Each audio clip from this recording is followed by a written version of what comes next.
الحمد لله نحمده ونستعينه ونستغفره ونعوذ بالله من شرور أنفسنا ومن سيئات أعمالنا من يهده الله فلا مضل له ومن يضلل فلن تجد له وليا مرشدا أشهد أن لا إله إلا الله وحده لا شريك له وأشهد أن محمدا عبده ورسوله الذي لا نبي ولا رسول بعده اللهم صل وسلم وبارك على نبينا محمد وعلى آله وصحبه ومن تبعهم بإحسان إلى يوم الدين أوصيكم ونفسي بتقوى الله كما قال الله تعالى في كتابه الكريم أعوذ بالله من الشيطان الرجيم يا أيها الذين آمنوا اتقوا الله حق تقاته ولا تموتن إلا وأنتم مسلمون يا أيها الناس اتقوا ربكم الذي خلقكم من نفس واحدة وخلق منها زوجها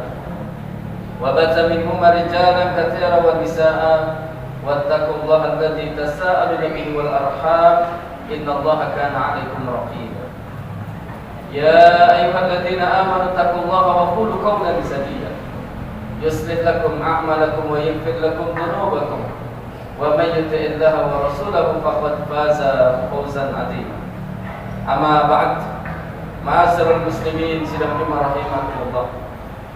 Alhamdulillah, kita bersyukur kepada Allah yang senantiasa mencurahkan segala nikmat dan karunia-Nya kepada kita. Di kesempatan siang hari ini kita masih diberikan umur yang panjang, kesehatan dan kemudahan untuk melaksanakan salah satu kewajiban kita, yaitu salat Jumat berjamaah. Salawat dan salam semoga tercurah limpahkan kepada uswah dan qudwah kita Nabi Muhammad sallallahu alaihi wasallam, kepada keluarga, sahabat dan pengikutnya yang senantiasa istiqamah berpegang teguh terhadap sunnah-sunnah. Jamaah yang dirahmati Allah, tidak terasa kita berada di penghujung bulan Sya'ban, yang sebentar lagi insyaallah kita akan memasuki bulan Ramadan. Semoga Allah Subhanahu wa taala panjangkan umur kita, mudahkan kita dan sehatkan kita dalam beribadah di bulan yang mulia. Oleh karena itu, hanya dalam beberapa jam ke depan kita akan menghadapi bulan Ramadan. Apa yang sudah kita persiapkan? Bulan yang seharusnya kita orang-orang beriman bergembira dengan kehadirannya.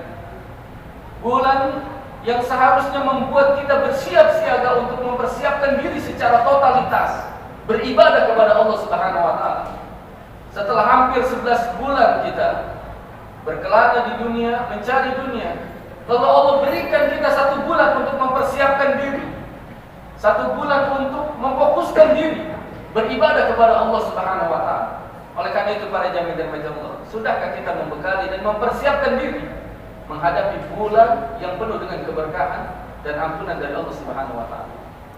Oleh karena itu para jamaah dan Allah, hendaklah yang pertama bekalilah diri kita dalam menghadapi bulan Ramadan dengan ilmu. Kenapa dengan ilmu? Karena kita akan menghadapi bulan-bulan yang penuh dengan ibadah. Dan tidaklah kita beribadah kepada Allah Subhanahu wa taala kecuali dengan ilmu. Landasilah ibadah yang kita lakukan dengan ilmu. Baik itu saum Ramadannya, salat sunnahnya, sedekahnya dan lain sebagainya terkait dengan ibadah-ibadah di bulan Ramadan, maka landasilah dengan ilmu. Kenapa harus dilandasi dengan ilmu? Ada perkataan yang sangat bagus sekali dari seorang khalifah yang saleh dan berilmu, Khalifah Umar bin Abdul Aziz. Oleh karena itu perkataan ini bukan perkataan biasa. Perkataan ini diucapkan oleh seorang yang saleh, seorang yang berilmu. Apa kata Khalifah Umar bin Abdul Aziz? Kata beliau, "Man abadallaha bi ghairi ilmin, maka yufsidu aksar mimma yuslih." Barang siapa yang beribadah kepada Allah bi ghairi ilm, tanpa ilmu, maka kerusakannya lebih besar, lebih banyak dibandingkan dengan kemaslahatan. Apa yang dimaksud dalam perkataan ini? Ini menunjukkan kalau ada orang beribadah tidak dilandasi dengan ilmu, maka kerusakan, kemadaratannya lebih besar. Kenapa? Karena ibadah itu para jamaah dan mati Allah adalah bersifat tauqifiyah. Harus ada perintah dan contoh dari Nabi sallallahu alaihi wasallam. Makanya dalam kaidah usul al-aslu fil ibadah al-butlan hatta yaqumat dalilu ala. Asal di dalam beribadah itu haram, tidak boleh kita melaksanakan sampai ada dalil yang memerintahkan. Oleh karena itu maka landasilah ibadah kita dengan ilmu. Betapa banyak orang-orang yang beribadah yang dia salah dalam melaksanakan ibadah.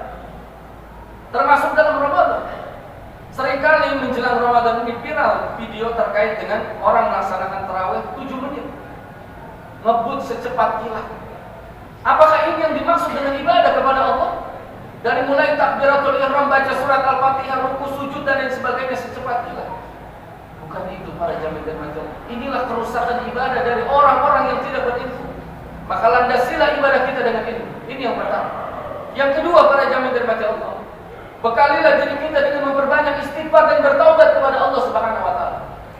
Karena kita akan beribadah di bulan Ramadan. Betapa beratnya ibadah itu dilaksanakan kalau kita banyak dosa. Beban dosa yang kita pikul ini sudah semakin banyak. Maka salah satu cara kita membebaskan diri, melebur dosa-dosa kita adalah dengan beristighfar, dengan bertaubat kepada Allah Subhanahu wa taala. Karena dosa kita banyak. Sampai Nabi menyebutkan, kata Nabi sallallahu alaihi wasallam, "Kullu ibni Adam khata'un wa khairul khata'ina at-tawwabun." Setiap anak Adam melakukan kesalahan dan sebaik-baik orang yang melakukan kesalahan adalah mereka yang bertaubat. Oleh karena itu di dalam Islam itu orang terbaik itu bukan orang yang tidak pernah berbuat dosa, bukan. Karena kita semua pasti akan melakukan dosa dan kemaksiatan. Yang tidak pernah berdosa itu adalah malaikat. Tapi ada orang yang terbaik yang mereka melakukan dosa. Siapa? Yaitu orang-orang yang bertaubat. Maka para jamaah dari masjid Allah, landasilah diri kita menghadapi bulan Ramadan, bersihkan jiwa kita, bersihkan diri kita dengan memperbanyak istighfar dan bertobat kepada Allah Subhanahu wa taala. Nabi saja yang telah dijamin masuk surga, yang telah diampuni dosa-dosanya. Apa kata Nabi sallallahu alaihi wasallam? Wallahi inni la astaghfirullah wa atubu ilaihi fil yaumi aktsara min 70 marrah. Demi Allah, aku senantiasa beristighfar, memohon ampun kepada Allah, wa atubu ilaihi dan bertaubat kepadanya fil yaumi aktsara min 70 marrah. Sehari itu lebih daripada 70 kali. Dalam riwayat yang lain sampai 100 kali. Nabi kita yang mulia senantiasa beristighfar, memohon ampun, bertaubat kepada Allah. Padahal kita tahu beliau adalah orang yang maksum, yang telah diampuni dosanya dan dimasukkan ke dalam surga. Oleh karena itu kita sebagai umatnya lebih butuh untuk beristighfar dan bertaubat kepada Allah. Yang ketiga para jamaah dan mata Allah, perbanyaklah kita berdoa kepada Allah Subhanahu wa taala. Berdoa agar diselamatkan, agar disehatkan, agar dimudahkan di dalam beribadah kepada Allah Subhanahu wa taala. Kalau dalam kitab Lataiful Ma'arif, Imam Ibnu Rajab Al-Hambali menjelaskan, dahulu salafus saleh para sahabat itu 6 bulan menjelang Ramadan mereka berdoa. 6 bulan mereka berdoa agar disampaikan ke bulan Ramadan. Makanya ada salah satu doa yang dikutip oleh salah seorang tabi'in, Yahya bin Abi Katsir. Doa yang sering dipanjatkan oleh para sahabat, Allahumma salimni ila Ramadan wa salim li Ramadan wa tasallamhu minni mutaqabbal. Inti doa tersebut adalah mereka minta agar diselamatkan sampai ke bulan Ramadan, agar disehatkan dan dimudahkan beribadah di bulan Ramadan dan diterima amal ibadahnya di bulan Ramadan. Berdoalah kepada Allah Subhanahu wa taala. Termasuk ada salah satu doa penting sekali para jamaah dan masyarakat. Rasulullah pernah bilang kepada Mu'adz bin Jabal, "Wahai Mu'adz, engkau adalah orang yang sangat aku cintai. Aku ingin berwasiat kepadamu. Bacalah doa ini fi duburis salat, di akhir salat. Allahumma a'inni ala dzikrika wa syukrika wa husni ibadati." Ya Allah, aku mohon pertolongan kepadamu ya Allah. Yang pertama, agar aku senantiasa ingat berzikir kepadamu. Yang kedua, agar aku senantiasa bersyukur kepadamu. Yang ketiga, wa husni ibadati, agar aku senantiasa beribadah dengan sebaik-baiknya kepadamu. Jadi kita ini pengen beribadah, minta sama Allah pertolongan agar kita bisa beribadah dengan sebaik-baiknya di bulan Ramadan.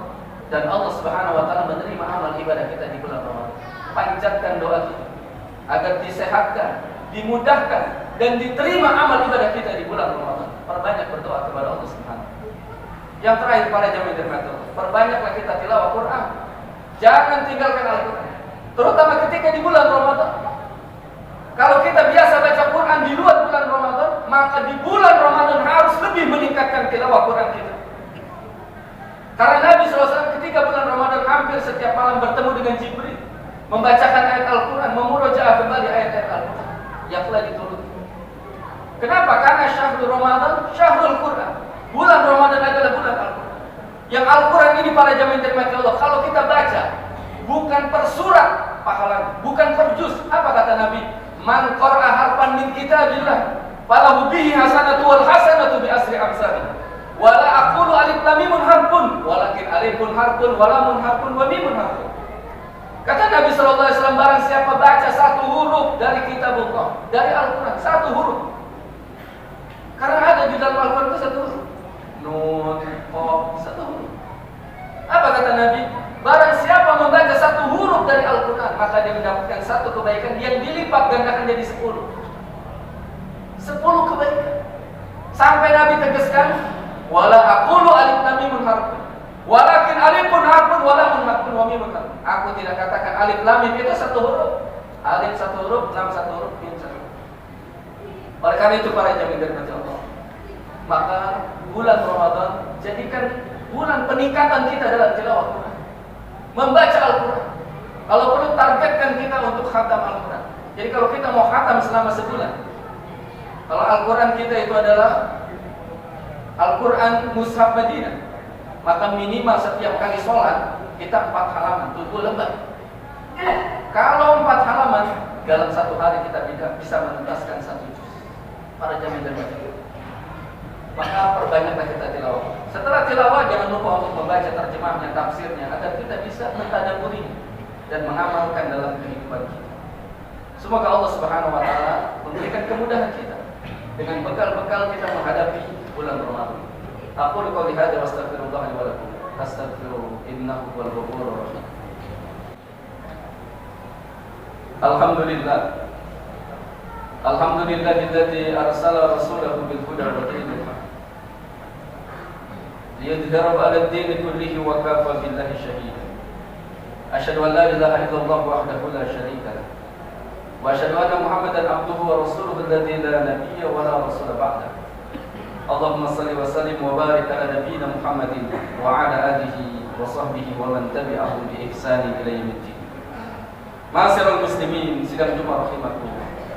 Itulah di antara hal bekal yang perlu kita persiapkan untuk menghadapi bulan Ramadan. Tidak ada bekal-bekal yang aneh dalam menghadapi bulan Ramadan, seperti sebagian masyarakat kita yang mesti harus keramasan segala macam untuk menyambut bulan Ramadan, atau mereka yang menyibukkan diri berziarah kubur menjelang Ramadan atau setelah Ramadan berakhir. Sama sekali kita tidak dapat keutamaan berziarah kubur. Memang ziarah kubur itu adalah merupakan sunnah Nabi. Bahkan Nabi menyebutkan, dahulu aku pernah melarang kalian untuk berziarah kubur, sekarang ziarah. Tapi tidak ada hadis yang menyebutkan keutamaan. Ketika menyambut bulan Ramadan, kemudian kita mendatangi kubur. Karena pada hakikatnya berziarah kubur kapan saja kita bisa lakukan, tanpa harus menentukan waktu keutamaan. Karena tidak pernah disebutkan di dalam hadis. Oleh karena itu para jamaah dan Allah, pentingnya kita kembali mengkaji ini, agar ibadah yang kita lakukan terutama terkait dengan ibadah bulan Ramadan diterima di sisi Allah Subhanahu wa taala. Allahumma ighfir lil muslimina wal muslimat wal mu'minina wal mu'minat al ahya'i minhum wal amwat innaka samii'un qariibun mujibud da'wah. Allahumma arinal haqqa haqqan warzuqna ittiba'ah wa arinal batila batilan warzuqna ijtinabah. Rabbana hab lana min azwajina wa dhurriyyatina qurrata a'yun waj'alna lil muttaqina imama. Rabbana atina fid dunya hasanah wa fil akhirati hasanah wa qina adzabannar. Walhamdulillahi rabbil alamin.